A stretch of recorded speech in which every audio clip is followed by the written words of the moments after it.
श्री शिवाय नमस्तुभ्यम हर हर महादेव। दोस्तों, आप सभी लोग जानते हैं कि 14 सितंबर 2025 यानी रविवार को पड़ रही है श्राद्ध महीने की अष्टमी तिथि।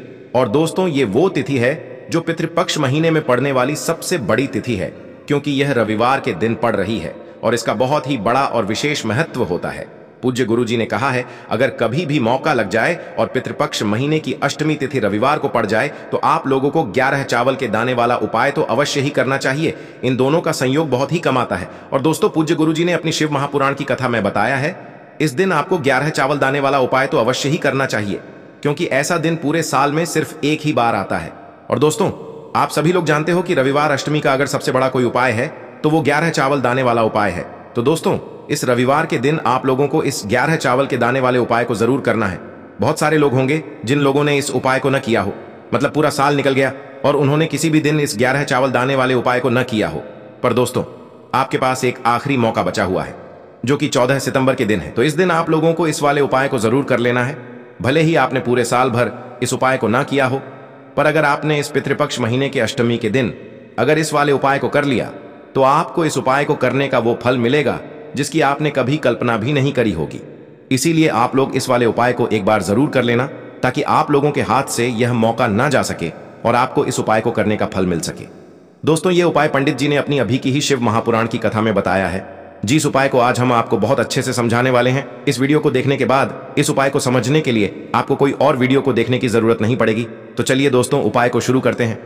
देखिए, यह इस श्राद्ध महीने के रविवार के दिन यह इतना खास होता है, इतना महत्वपूर्ण होता है। देखा गया है, कभी कभी बड़े बड़े पूजा पाठ अनुष्ठान से जो मनोकामना पूर्ण नहीं होते, वो इस श्राद्ध महीने के अष्टमी के दिन एक छोटे से उपाय करने से ही आपकी मनोकामना पूर्ण हो जाती है। और बहुत सारे लोगों ने इस उपाय को किया भी है और उनको इस उपाय को करने का फल भी जरूर मिला है। अगर आप लोग भी इस उपाय को रविवार अष्टमी के दिन करना चाहते हैं तो आप इस उपाय को पहले अच्छे से समझ लेना, सुन लेना, उसके बाद करना। आपको इस उपाय का फल जरूर मिलेगा और इस उपाय को कर लेने से आपके घर में चाहे किसी भी प्रकार की दुख और समस्या क्यों ना चल रही हो, आपको उसका कारण भी नहीं पता है कि भाई ये समस्या किस कारण से चल रही है, उसका कुछ भी कारण हो सकता है, जैसे पितृदोष हो सकता है या किसी भी तरह का मंगल दोष भी हो सकता है। तो इस दिन आप लोगों को ये वाला उपाय कर लेना है। ये एक ऐसा उपाय है जिस उपाय को अगर किसी विशेष दिन पर किया जाए तो भाई उस विशेष दिन का जो है वह तो हमें मिलता ही मिलता है, पर हमने उस दिन पर इस उपाय को किया है तो हमें उससे भी बड़ा फल मिलता है और फल बहुत जल्दी मिलता है, क्योंकि आप इस उपाय को बहुत ही बड़े और विशेष दिन पर कर रहे हो। तो चलिए अब उपाय के बारे में बात करते हैं, लेकिन उससे पहले आप लोगों को यह जानना आवश्यक है कि आखिर यह उपाय किस समय करना है, किसको करना है और कैसे करना है। तो चलिए हम आगे आपको वीडियो में एक एक करके बता देते हैं। लेकिन उससे पहले अगर आप लोग हमारे चैनल पर नए हैं तो हमारे चैनल को सब्सक्राइब कर लेना और इस वीडियो को लाइक करके कमेंट बॉक्स में श्री शिवाय नमस्तुभ्यम ओम नमः शिवाय जरूर टाइप कर देना। और अपने फायदे के लिए, गरीबी दूर करने के लिए इस वीडियो को पूरा देख कर जाना, तभी आपको लाभ की प्राप्ति होगी। यदि आज आपने वीडियो को बीच बीच में से देखा, काट काट कर देखा, तो आपको जीवन में कभी सफलता हासिल भी नहीं होगी। तो दोस्तों, इस 11 चावल के दाने वाले उपाय को हमें इस अष्टमी के दिन कैसे करना है, किसको करना है, किस समय करना है और कहां पर करना है, ये सारे सवालों के जवाब आपको इस वीडियो में मिल जाएंगे। और जो ये वीडियो देखेगा भाई, उसको 11 चावल दाने वाला उपाय जरूर करना चाहिए, क्योंकि इस दिन एक चावल दाने का भी बहुत ही बड़ा और विशेष महत्व होता है। और जब बात आ जाए 11 चावल के दाने की, तो ये सोने पे सुहागा वाली बात हो जाती है और ये एक बहुत ही बड़ा उपाय हो जाता है इस रविवार अष्टमी तिथि का। तो अब दोस्तों, इस 11 चावल के दाने वाले उपाय को आखिर करना किसको है, सबसे पहले हम लोग वो बात जान लेते हैं। तो देखो, घर की जो बड़ी माताएं बहनें होती हैं, उन माताओं बहनों में से कोई भी एक बड़ी माता बहन इस वाले उपाय को कर सकती है। और दोस्तों, अगर आप चाहें तो अपने घर में से सभी सदस्यों को भी इस उपाय को करवा सकते हैं। अगर किसी व्यक्ति की खुद की कोई मनोकामना है, खुद की कोई दुख और परेशानी है जो कि वह अपने लिए ही करना चाहता है इस वाले उपाय को, तो वह खुद अपने लिए भी कर सकता है। बाकी अगर कोई घर में से ऐसा है जो कि अपने पूरे घर परिवार की सुख और शांति के लिए ये वाला उपाय करना चाहता है, तो भाई वह भी कर सकता है, उसमें भी कोई दिक्कत वाली बात नहीं है। कहने का मतलब यह है कि इस उपाय को हर एक सदस्य भी कर सकता है और पूरे घर परिवार के सदस्य के लिए घर की बड़ी माताओं बहनों में से कोई एक माता बहन भी कर सकती है। माताएं बहनें अगर घर में उपस्थित न हो या वो यह वाला उपाय न कर पा रही हो, तो फिर घर का कोई बड़ा सदस्य भी इस 11 चावल के दाने वाले उपाय को कर सकता है, चाहे फिर वह पुरुष ही क्यों ना हो। उसमें कोई भी दिक्कत वाली बात नहीं है। अब दोस्तों, इस 11 चावल के दाने वाले उपाय को हमें करना कहां पर है? हमें इसे शिव जी के मंदिर में जाकर करना है। बहुत सारे लोग प्रश्न करते हैं, हर एक उपाय को करते समय क्या हम इस उपाय को घर पर कर सकते हैं? तो इस वाले उपाय को आप घर पर नहीं कर सकते हो। इस वाले उपाय को करने के लिए आपको शिव जी के मंदिर ही जाना पड़ेगा। उसके बाद में दोस्तों जो अगला प्रश्न निकल कर आता है वो यह आता है इस उपाय को लेकर कि आखिर इस उपाय को हमें किस समय करना है, सुबह के समय करना है कि शाम के समय करना है। तो देखो, इस वाले उपाय को आप लोग सुबह के समय भी कर सकते हो और शाम के समय प्रदोष काल में भी कर सकते हो। अब अगर आप पूछो कि भाई सबसे उत्तम समय कौन सा रहेगा इस 11 चावल के दाने वाले उपाय को करने का, तो हम आपसे बस यही कहेंगे कि इस उपाय को आप सुबह के समय करेंगे तो ज्यादा बेहतर होगा। बाकी अगर प्रदोष काल शाम के समय भी करेंगे तो भी अच्छा होगा, उसमें कोई भी दिक्कत वाली बात नहीं है। तो अब दोस्तों जो अगली सबसे बड़ी और महत्वपूर्ण बात आती है वो यह आती है कि सुबह अगर हम उपाय को करेंगे तो हमें कितने बजे से लेकर कितने बजे तक के बीच में करना है, और शाम के समय प्रदोष काल में करेंगे तो हमें कितने बजे से लेकर कितने बजे के बीच में करना है। तो देखो, सुबह जितनी जल्दी हो सके आप उपाय को करने की कोशिश करना। बाकी अगर किसी कारणवश लेट भी हो जाओ, थोड़ी देर भी हो जाए, तो 10 या 11 बजे तक भी आप उपाय कर लेना, पर 12 बजे से ज्यादा देरी ना हो, ठीक है? इस बात का ध्यान रखना। उसके बाद में दोस्तों अगर शाम के समय प्रदोष काल की बात करें, प्रदोष काल का जो समय होता है वो शाम के 6 बजे से शुरू हो जाता है। मतलब शाम के 6 बजे से लेकर 7 बजे के बीच का जो समय होता है ये समय प्रदोष काल का समय होता है। पर अभी जो मौसम चल रहा है इस मौसम में जो है शाम बहुत देरी से होती है, तो आप इस उपाय को 7 या 8 बजे के बीच में भी कर सकते हो। मतलब शाम के 6 बजे से रात 8 बजे के बीच में आप कभी भी इस वाले उपाय को कर सकते हो, उसमें कोई भी दिक्कत वाली बात नहीं है। अब दोस्तों यहां पर इस उपाय को लेकर एक और सबसे बड़ी बात यह निकल कर आती है कि इस 11 चावल के दानों को हमें लेना कहां से होता है, और हमें इस उपाय को करने के साथ में क्या और कुछ भी सामग्री ऐसी होती है जो शिव जी के मंदिर लेकर जानी पड़ती है। तो देखो यहां पर हम आपको बता दें, सबसे पहले आप लोग ये जान लो कि यह जो 11 चावल के दाने वाला उपाय है, सिर्फ और सिर्फ आप उपाय की सामग्री लेकर कभी भी शिव जी के मंदिर मत जाना, क्योंकि हमें भगवान के सामने यह नहीं दर्शाना है कि अगर हम भगवान शिव जी के मंदिर आए हैं तो अपने फायदे के लिए आए हैं। तो इसलिए जो भी पूजन सामग्री है उपाय सामग्री है, 11 चावल के दाने, इसके साथ में आपको पूजन सामग्री भी जरूर लेकर जाना है। देखो अगर सुबह के समय उपाय कर रहे हो तो सीधी सी बात है, 1 लोटा जल तो आप लेकर जाओगे ही जाओगे। वही 1 लोटा जल अगर मिट्टी का जल हो तो बहुत अच्छा रहेगा। मिट्टी का जल कैसे बनाया जाता है इसके लिए हमने पहले से बहुत सारी वीडियोस बना दी है। आपके पास इस दिन एक आखिरी मौका रहेगा मिट्टी का जल शिव जी पर चढ़ाने का और उपाय को करने का। बहुत बड़ा आपको इस दिन फल मिलेगा। तो इसलिए इस दिन हो सके तो भाई मिट्टी का जल चढ़ाना, तो अपने साथ में कम से कम 1 लोटा जल तो आपको लेकर जाना ही जाना है। अगर मिट्टी का जल नहीं है तो घर का जल भी आप इस्तेमाल कर सकते हो। इसके अलावा जो भी पूजन सामग्री है, देखो 11 चावल के दाने ये अलग आपके रहेंगे और जो आपकी पूजन सामग्री रहेगी वो अलग रहेगी। पूजन सामग्री में आप जो भी चीज लेकर जाना चाहे वो लेकर जा सकते हैं, उसमें कोई भी दिक्कत वाली बात नहीं है।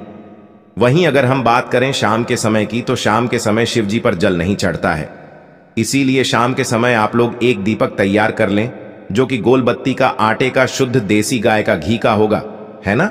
इस बात का आप लोगों को ध्यान रखना है। और इस दीपक को आपको घर से जलाकर नहीं लेकर जाना है, भगवान शिव जी के मंदिर में जाकर ही जलाना है। इस बात का भी आप लोगों को ध्यान रखना है। अब दोस्तों यहां पर हमें इस बात को समझना है कि यह 11 चावल के दाने हमें लेना कहां से है। क्या हमें दुकान से लेकर आना है, या हमें अपने घर से लेना है, या कहां से लेकर आना है, और कौन से चावल लेना है, क्योंकि चावल भी बहुत प्रकार के होते हैं। तो देखो इन सभी सवालों के जवाब आप लोग एक बात में सुन लो कि भाई ये जो उपाय है, इस उपाय में आपको ये नहीं देखना है कि भाई कौन से चावल है कौन से चावल नहीं है। बस जो भी चावल ले रहे हो वो चावल का दाना सबूत होना चाहिए, मतलब साबुत होना चाहिए, टूटा हुआ नहीं होना चाहिए, कटा पिटा नहीं होना चाहिए। ये बात आपको ध्यान रखना है। बाकी आपका चावल बासमती हो या सादा चावल हो या कोई सा भी चावल हो, उसमें कोई भी दिक्कत वाली बात नहीं है। तो सीधी सी बात है कि आपके घर के रसोई घर में जहां पर आप भोजन बनाते हो, वहां पर जो भी चावल आपके उपस्थित हो, उन चावलों में से अपनी एक कटोरी भर लेना या एक मुट्ठी चावल अलग से निकाल कर रख लेना, क्योंकि हम 11 चावल ही यहाँ पर इस उपाय में लेने वाले हैं, तो हमें यह चावल के दाने गिनकर निकालने पर डढ़ेंगे। इस बात का आप लोगों को ध्यान रखना है। तो अपने उस चावल की कटोरी में से या चावल में से 11 ऐसे चावल के दाने आप लोग निकाल लो जो कि टूटे हुए ना हो, कटे पिटे ना हो, जिनमें कोई दाग ना लगा हुआ हो, है ना। अच्छे साबुत चावल के दाने 11 दाने आप लोग निकाल कर रख लो और इन्हें किसी भी एक कागज की पुड़िया में या किसी एक छोटी सी कटोरी में आप लोग रख लो, ताकि यह सुरक्षित रहे। आपके एक भी चावल का दाना इधर उधर ना हो और आपका उपाय भी पूरा अच्छे से हो जाए। तो भाई जैसे ही आपका उपाय की जो सामग्री है 11 चावल के दाने ये तैयार हो जाते हैं, उसके बाद मैं आपको जो भी अपनी पूजन सामग्री है सुबह के समय कर रहे हो, तो 1 लोटा जल या पूजन सामग्री जो लेकर जाना चाहो उसकी भी तैयारी कर लेना। और शाम के समय जा रहे हो तो भाई अपना जो दीपक है उसे तैयार कर लेना, ठीक है। और उपाय को करते समय शुद्धता का विशेष रूप से ध्यान रखना, ठीक है। सुबह सुबह स्नान करने के बाद ही उपाय को करने की आप लोग तैयारी करना। उसके बाद अगर शाम के समय की बात करें तो शाम के समय आपको स्नान करने की जरूरत नहीं है, पर शुद्धता का ध्यान रखना है। आपको स्नान तो नहीं करेंगे, आप हाथ मुंह धोकर भी इस वाले उपाय को शाम के समय प्रदोष काल में कर सकते हैं, इसमें कोई दिक्कत वाली बात नहीं है। तो आप अपने उपाय की पूरी सामग्री तैयार करके आपके पास ही में जो आपका शिव मंदिर हो वहां पर पहुंच जाइए। सबसे पहले शिव मंदिर में जाकर आप लोगों को उपाय नहीं करना है, पहले भगवान के दर्शन करना है, भगवान से आशीर्वाद प्राप्त करना है, फिर शिव जी की शिवलिंग के पास में आना है। शिवलिंग के पास में आने के बाद आप जो पूजन सामग्री लेकर आए हुए हैं, जैसे कि सुबह गए हुए होंगे तो 1 लोटा जल और जो भी पूजन सामग्री लेकर आए हैं आप उनसे भगवान शिव जी की पूजन कीजिए।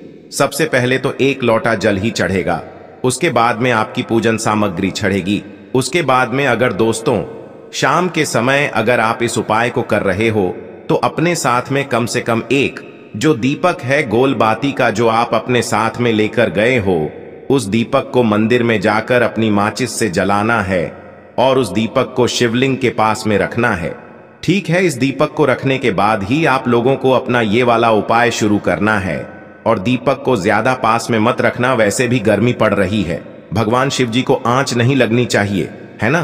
तो भाई जैसे ही आपकी पूजा अर्चना हो जाती है, आप भगवान शिव जी को प्रसन्न कर लेते हैं, उसके बाद में शिवलिंग के पास ही में आप कहीं पर बैठ जाइए, सामने या आसपास जिस जगह पर आपको बैठना हो वहां पर बैठ जाइए और अपने वह 11 चावल के दाने अपने सामने निकाल कर रख लीजिए, क्योंकि अब यहाँ पर उपाय को यहाँ पर करने की आपको तैयारी करना है। और इस तरीके से जब आप उपाय करेंगे, पूजन सामग्री करने के बाद, पूजन अर्चना करने के बाद, तो आपको उपाय का फल बहुत जल्दी और बहुत बढ़ा होकर मिलेगा।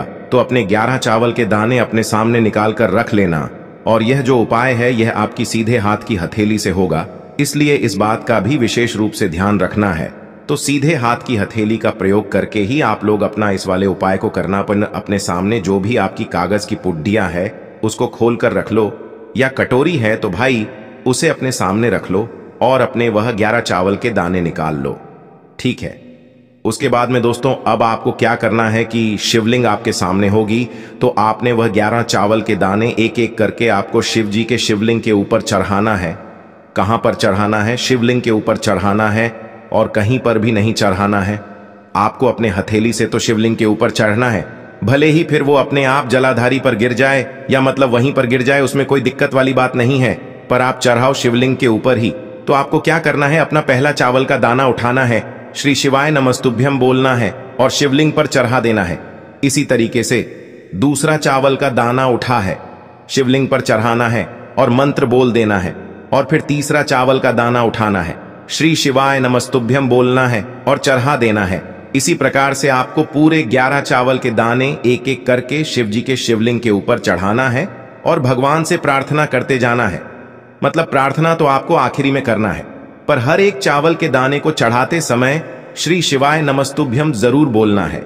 उसके बाद ही में यह चावल का दाना शिवलिंग के ऊपर आपको चढ़ाना है। जैसे ही आपके 11 चावल के दाने शिवलिंग के ऊपर चारहच जाते हैं, तो भाई उसके बाद में आपको क्या करना है, भगवान से अपनी मनोकामना बोलना है। मनोकामना भी कब बोलना है, जब आपका 11 चावल का दाना आपके सीधे हाथ की हथेली में हो और आप उसे चढ़ाने के लिए जा रहे हो। श्री शिवाय नमस्तुभ्यम बोलकर उस आखिरी चावल के दाने को शिवलिंग के ऊपर चढ़ा देना और भगवान से फिर अपनी वह मनोकामना बोल देना, जिस मनोकामना के लिए आप लोग अपना यह वाला उपाय कर रहे हो। जिस भी दुख और परेशानी के लिए आप लोग अपना यह वाला उपाय कर रहे हो, उसके बाद में जैसे ही आप अपनी मनोकामना बोल देते हो, आपका यह वाला उपाय पूरा हो जाता है। पर दोस्तों, उपाय को करने के बाद आप लोगों को 2 मिनट भगवान शिव जी के मंत्र का जाप जरूर करना है। और मंत्र का जाप करने के बाद भगवान से एक और बार प्रार्थना करना है अपनी मनोकामना के लिए, या अपनी जो भी दुख और परेशानी है उसके लिए। इसके बाद में आप लोग भगवान को देखकर, भगवान से प्रार्थना करके, उनसे आशीर्वाद लेकर वहां से उठ सकते हैं और अपने घर पर जा सकते हैं। बस दोस्तों, यहां पर यह वाला उपाय पूरा हो जाता है। इस तरीके से जो भी व्यक्ति छोटी छोटी चीजों का ध्यान रखते हुए इस 11 चावल के दाने वाले उपाय को करेगा, निश्चित सी बात है उसे उसकी मनोकामना जल्द ही पूर्ण होगी और जो भी दुख और परेशानी है वो भी बहुत ही जल्दी दूर होंगे। और दोस्तों, अगर आपको हमारी ये वीडियो पसंद आई हो तो हमारे इस वीडियो को लाइक और चैनल को सब्सक्राइब जरूर करें। हर हर महादेव, ओम नमः शिवाय। देखो, इस उपाय को आप सुबह से लेकर शाम तक कर सकते हैं। तो चलिए बरसते हैं उपाय की ओर। देखिए, इसके लिए आपको क्या करना है, एक काली मिर्च लेनी है। देखो, ध्यान से समझना, एक काली मिर्च लेनी है और ध्यान देना है कि काली मिर्च कहीं से भी खंडित नहीं होनी चाहिए। फिर इसके बाद आपको लेना है एक गोल बाती का दीपक। देखिए, दीपक आप चाहे तो माटी का ले लें, और यदि आपके पास माटी का दीपक नहीं है तो आप यह दीपक शुद्ध आटा लगा करके एक दीपक बना सकते हैं। बस आपको ध्यान देना है कि उस आटे में आपको नमक या हल्दी का प्रयोग नहीं करना है। ठीक है, तो आप एक बढ़िया सा दीपक बना लें और उस दीपक में गोल बाती लगा करके उस दीपक में आपको घी भरना है। देखो, गाय का शुद्ध घी आपको उस दीपक में भरना है। अब क्या करना है, आपको इन दोनों चीजों को लेकर चले जाना है। बेलपत्र के पेड़ के पास देखिए, देखो गुरुजी ने अपनी अभी की शिव महापुराण कथा में भी बताया था, जो भी व्यक्ति प्रदोष काल में जो भी एक दीपक प्रज्वलित कर देता है उसके घर पर धन की कमी नहीं हो सकती। देखो, यदि आपके घर के आसपास कहीं बेलपत्र का पेड़ नहीं है या घर से काफी दूर पड़ता है और आप जा नहीं सकते हैं, तो आगे हम ये भी बताएंगे कि कैसे इस उपाय को करना है। अगर बेलपत्र वृक्ष ना हो तो देखो, अब आपको प्रदोष काल में इन दोनों चीजों को लेकर चले जाए बेलपत्र के पेड़ के पास में। अब क्या करना है, सबसे पहले आपको उत्तर दिशा की ओर मुंह करके आपको खड़े हो जाना है और जो आप दीपक लेकर गए हैं उससे आपको बेलपत्र की जड़ में प्रज्वलित